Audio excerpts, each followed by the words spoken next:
네, 반갑습니다. 네, 국가무형문화재 택견의 전승교육사 신종근 박사입니다. 네, 택견 같은 경우에 무형문화재 중에서도 국가에서 인정한 국가무형문화재 제76호로 인정되어 있는 것이 택견이고요. 택견의 그런 그 무술적인 특성이라면 우리가 보편적으로 이제 무술 생각하면은 뭐 상당히 좀 직선적이고 강직한 것들을 무술로서 이제 알고 있는데요.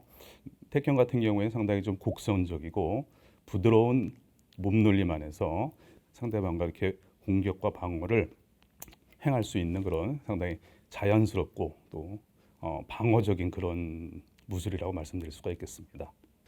우선적으로는 그 전에 비하면은 그래도 좀 택견을 아시는 분들이 이제는 좀 많아졌습니다. 그럴 수 있었던 가장 큰 원동력이라고 한다면은 제 개인적인 생각으로 이제 택견이 이제 무예지만 그래도 이제 국가 무형문화재이다 보니 국민들의 그런 그 관심이 그래도 이거는 우리 거다. 예. 그 전에 우리의 할아버지들부터 해 왔던 정말 그 순수한 그 우리의 그 문화재이기 때문에 그러한 그 관심에서 그래도 한 2, 30년간은 뭐 대학의 그 강좌도 많이 생겼고요. 또 지역 전수관도 처음에는 사실 충주에 한 군데밖에는 없었거든요. 근데 이제 지금은 그래도 한 4, 50개 정도는 지역에도 이제 분포가 됐고 지역 전수관이라는 것은 뭐냐면 태권도 같은 경우에 이제 일반 체육관 혹은 이렇게 도장이라고 이제 부르는데 태권 같은 경우에는 국가 무형문화재를 전수를 시키기 때문에 전수관이라고 부릅니다.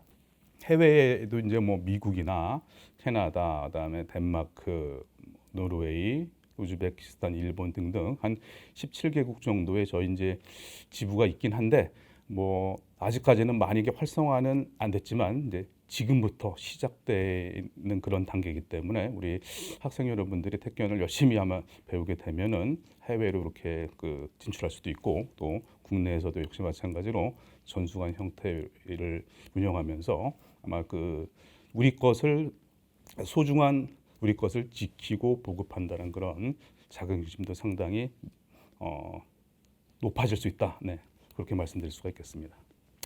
일반적으로 이제 무예라면은 첫 번째로는 이제 극기라고 해서 이제 본인을 이기는 이제 그러니까 본인을 뛰어넘는 그런 형태인데 태권도 이제 비슷합니다. 그런 것들은 비슷한데 태권의 근데 특성상 이게 태권이 이게 직선적이고 강직한 그런 형태의 무술이 아니기 때문에 부드러운 형태의 몸짓을 먼저 배워야지만 됩니다.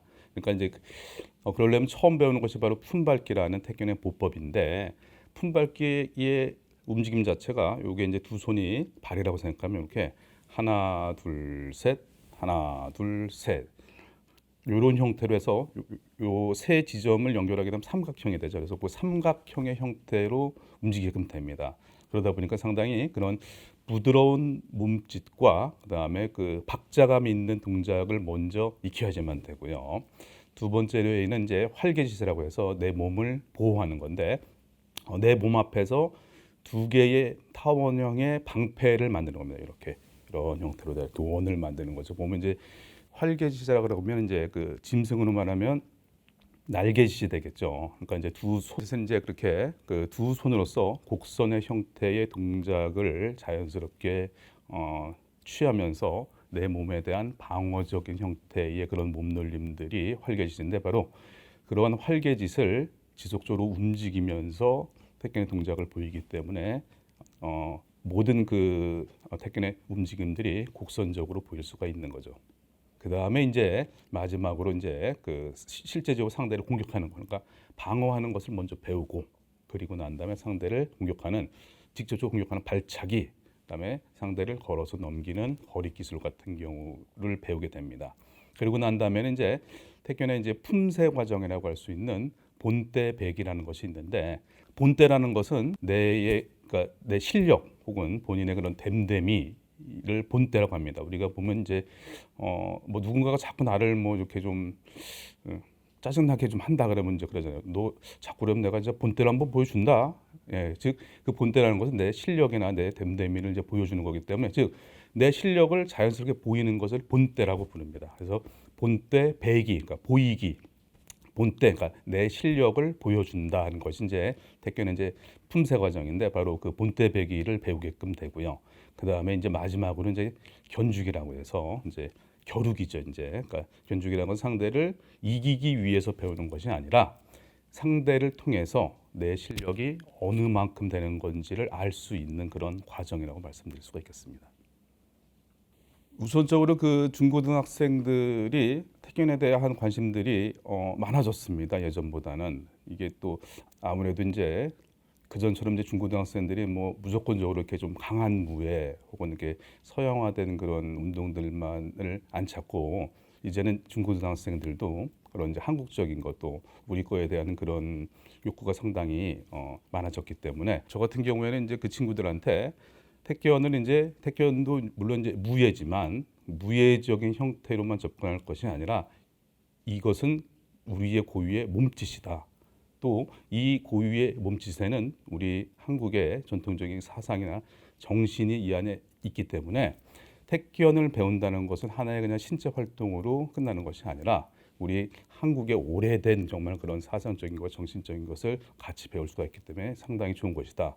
또한 이게 충주가 지금 택견의 본산이라고 할 수가 있는데 충주에 있는 학생들 중에서 특히 그 고등학교 3학년 수험생들이 택견을 많이 배우려고 합니다. 이제 왜 그러냐면 이제 이 친구들이 이제 그 대학을 이제 주로 충주 외의 지역으로 이제 갔을 때 본인들도 아마 그런 생각들이 있는 것 같아요. 그러니까 우리 지역이 본부인데 그래도 내가 택견 하나 정도는 배워야지만 타 지역에 갔을 때 우리 충주에는 이런 소중한 문화재가 있다는 것을 아마 알리고 싶은 것도 있었겠죠 아마. 네.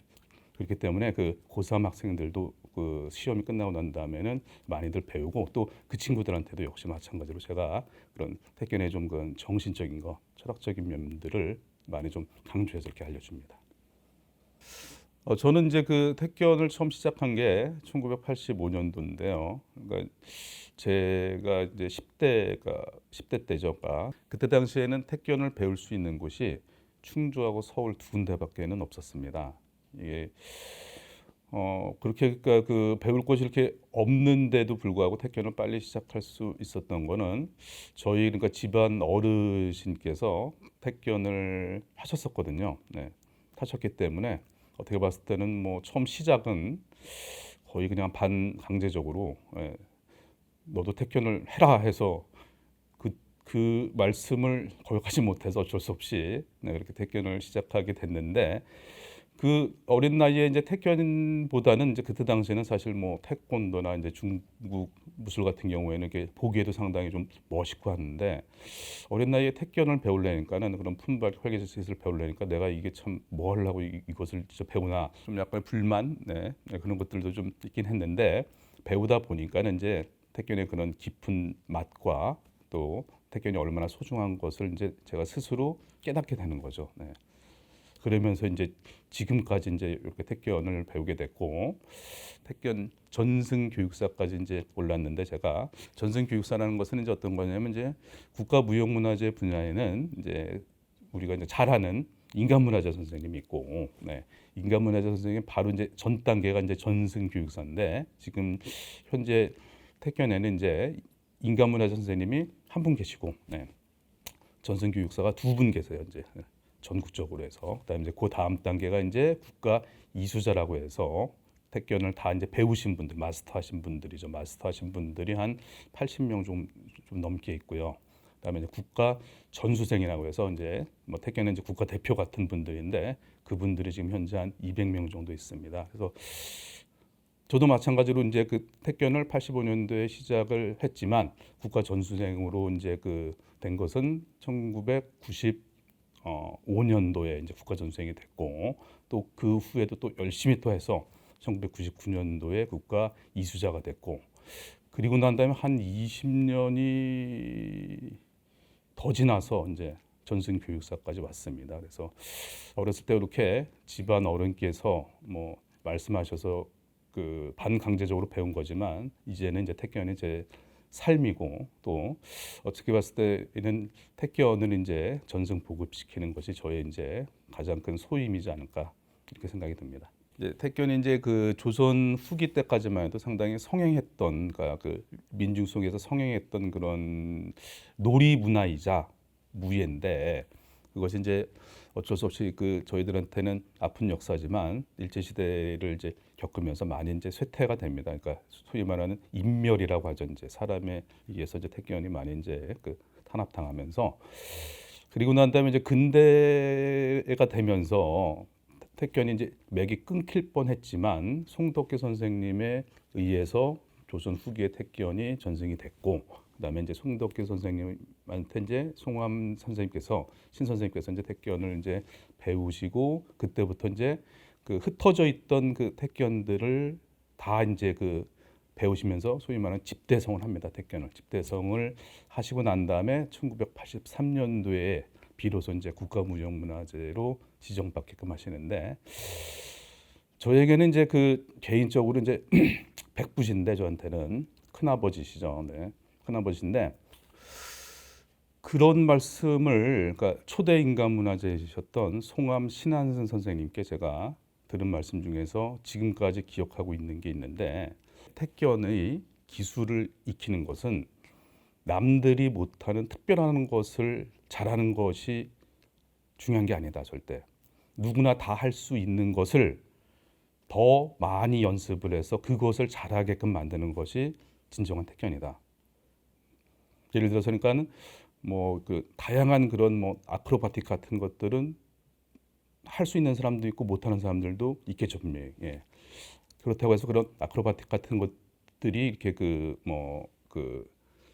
좋지 않다는 것이 아니라 분명히 좋은 건데, 그런 것보다는 남들 다 할 수 있는 뭐 허리 높이의 발차기를 하는 것을 누구나 다 할 수 있지만, 그것을 정말 잘 할 수 있게끔 꾸준하게 훈련을 하고 연습하는 것이 가장 중요한 것이고, 그것이 바로 택견의 그 길을 결국은 이렇게 추구하는 것이다. 네. 그 말씀이 기억이 납니다. 어렸을 때, 그러니까 80년대, 1980년대, 90년대까지만 해도 그 택견을 잘하시는 선배님들 많으셨거든요.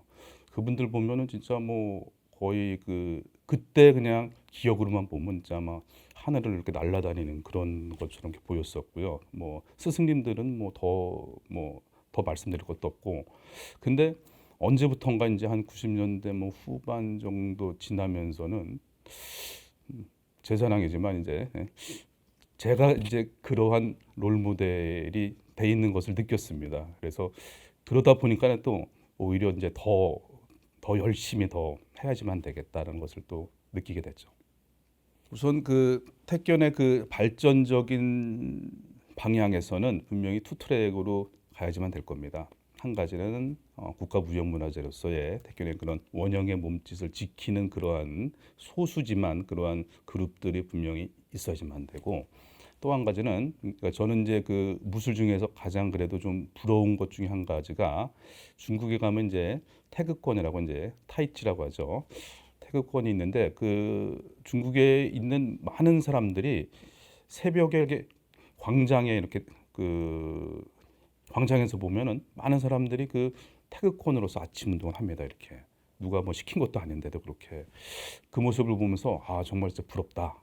그렇기 때문에 택견은 그렇게 국가 무형문화재로서의 그런 원형의 몸놀림을 지키면서 정말 많은 사람한테 진짜 대중화가 돼서 거의 그러니까 생활체육 현장에서 어디 현장을 가더라도 정말 자연스럽게 택견을 배울 수 있고, 또 그 택견의 또 특성적인 것이 깊이 있게 들어가게 되면 상당히 깊이 있게 많은 것을 배워야지만 되지만, 건강적인 측면에서 배우게 되면은 많은 동작을 안 배워도 충분하게 본인의 건강을 지키면서 또 재미있게 택견을 배울 수가 있거든요. 그렇기 때문에 그렇게 두 가지 형태로 다 택견이 발전되는 것이 상당히 중요한 부분이지 않을까 생각이 듭니다. 네. 우선적으로 이제 국가무형문화재의 그런 전승자 시스템으로서는 처음 시작하게 되면 이제 국가전수생 단계에서부터 시작되는데, 그 다음에 국가이수자, 전승교육사, 인간문화재까지 이제 올라가게 되는데, 실상적으로 이제 국가이수자의 위치까지 오르게 되면은 모든 사람들이 그 사람이 택견의 이제 전문가다라는 것을 인정받게끔 되고, 이수자가 되면 또 다양한 이제 본인들이 어떤 그 강의나 아니면은 그 이수자로서 이렇게 활동할 수 있는 그런 영역들이 상당히 넓어집니다. 그러니까 이제 그 형태로서 이제 택견을 그렇게 진로로서 이렇게 갈 수도 있고요. 두 번째로는 이제 그렇게 그 많은 사람들에게 택견을 이제 가르쳐야 되니까, 물론 국가 이수자로서도 충분히 가르칠 수는 있지만 일반적인 그런 이제 그 도장 같은 형태, 전수관 같은 형태를 운영하면서 이제 거기서 이제 많은 학생들을 모집해서 택견을 가르칠 수가 있고요. 또 한 가지라면 이제 그 웬만한 이제 시나 이제 도에 보면 뭐 서울시립무용단, 뭐 경기도립 국악단 이렇게 예술단들이 이제 시립이나 도립의 형태로 다 이제 이렇게 생겨난 곳들이 많은데, 우리 지금 충주시 같은 경우에는 충주시립 택견단이 있습니다. 그러니까 이제 충주시에 소속이 되어서 택견을, 그러니까 본인이 하고 싶은 택견을 시에 소속이 돼서 시에서 급여를 받으면서 조금 더 안정적으로 택견을 본인이 더 할 수도 있고, 그다음에 택견에 대한 보급적인 그런 업무를 더 열심히 조금은 안정적으로 할 수 있는 방법들도 있죠. 사실 그 해외 쪽으로 우리 그 젊은 친구들이라면 저는 첫 번째로 추천하는 게 해외 쪽입니다. 해외 사범을 지금 그 많은 국가에서 사실은 해외 그 택견 그 지도자 파견을 요청합니다.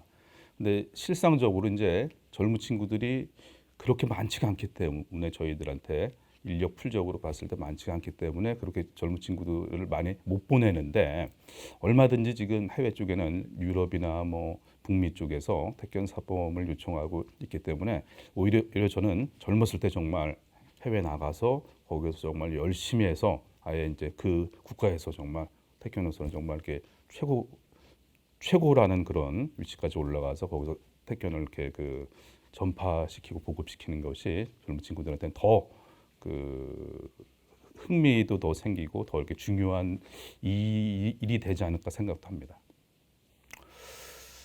제가 지금 이제 택견인으로서 사는 게 된 게 한 4, 5년 넘은 것 같은데, 뭐 안 좋았을 때가 없다고 할 수는 없겠죠. 네, 안 좋았을 때도 있지만 거의 저는 택견인으로서 사는 것이 상당히 항상 보람차고, 또 사람들이 택견으로서 저를 인정해 줬을 때 가장 진짜 그 자존감이 가장 크게 이렇게 느껴졌던 걸로 기억나고, 지금도 마찬가지로다. 저는 아마 이제 평생을 이제 죽을 때까지 택견을 하겠지만 택견인 신종근이라는 것이 저는 항상 제일 자랑스럽습니다.